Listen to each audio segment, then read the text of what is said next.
নমস্কার বন্ধুরা, কিচেন ডিলাইটে আপনাদেরকে স্বাগত। আজকের রেসিপি ইলিশ মাছের মাথা দিয়ে পুঁই শাক। এই বর্ষার দিনে এই রেসিপিটি অবশ্যই একবার ট্রাই করবেন। এই রেসিপিটি বানানোর জন্য আমি এখানে নিয়ে নিয়েছি একটি ইলিশ মাছের মাথা, মিষ্টি কুমড়ো আর পুঁই শাকের পাতাগুলোকে আমি কুচি করে নিয়েছি দুটো মিডিয়াম সাইজের আলুকে গোটা গোটা করে কেটে, এবং পুঁই শাকের ডাঁটাগুলোকে সুন্দরভাবে কেটে নিয়েছি। এবার একটি শুকনো কড়াইতে পরিমাণ মতন তেল দিয়ে মাছের মাথাগুলোকে খুব ভালোভাবে ভেজে নিতে হবে। এখানে আপনারা দেখতেই পাচ্ছেন মাছের মাথাগুলোকে খুব ভালোভাবে আমি ভেজে নিয়েছি। এবার সেই তেলেই আমরা 1 চামচ মতন পাঁচফোড়ন দিয়ে দেব। এবার এর মধ্যে দিয়ে দেব আগে থেকে কেটে রাখা আলু এবং পুঁই শাকের ডাঁটাগুলোকে দিয়ে বেশ ভালোভাবে নাড়াচাড়া করে নেব। এখন এর মধ্যে দিয়ে দিচ্ছি 1 টিস্পুন লবণ। লবণটা এখানে অবশ্যই আপনারা আপনাদের স্বাদ মতন ব্যবহার করবেন।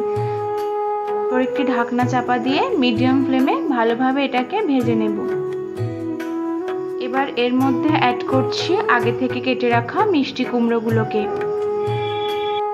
কুমড়ো দেওয়ার পর বেশ কিছুক্ষণ নাড়াচাড়া করে নেব। নিয়ে এর মধ্যে দিয়ে দেব সামান্য পরিমাণে হলুদ। হলুদটা আপনারা পরিমাণ বুঝেই দেবেন। এবার সবগুলো উপাদানকে বেশ ভালোভাবে মিশিয়ে নিয়ে বেশ কিছুক্ষণ এটাকে কুক হতে দিতে হবে। কিছুক্ষণ রান্না করার পর এর মধ্যে দিয়ে দেব পুঁই শাকের পাতা কুচি। এবার উপাদানগুলিকে ভালোভাবে মিশিয়ে নিয়ে একটি ঢাকনা চাপা দিয়ে বেশ কিছুক্ষণ রান্না হতে দেব। এই সময় গ্যাসের ফ্লেমটি লো টু মিডিয়ামে রাখতে হবে।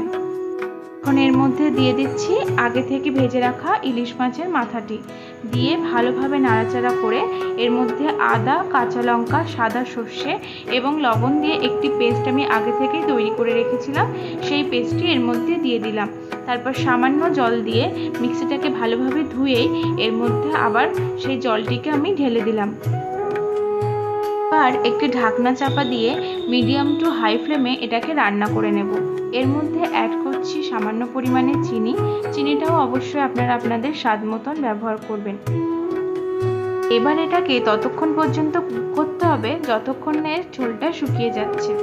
এই ঝোলটা শুকিয়ে গেলেই রেডি আমাদের ইলিশ মাছের মাথা দিয়ে পুঁই শাক। Thank you for watching.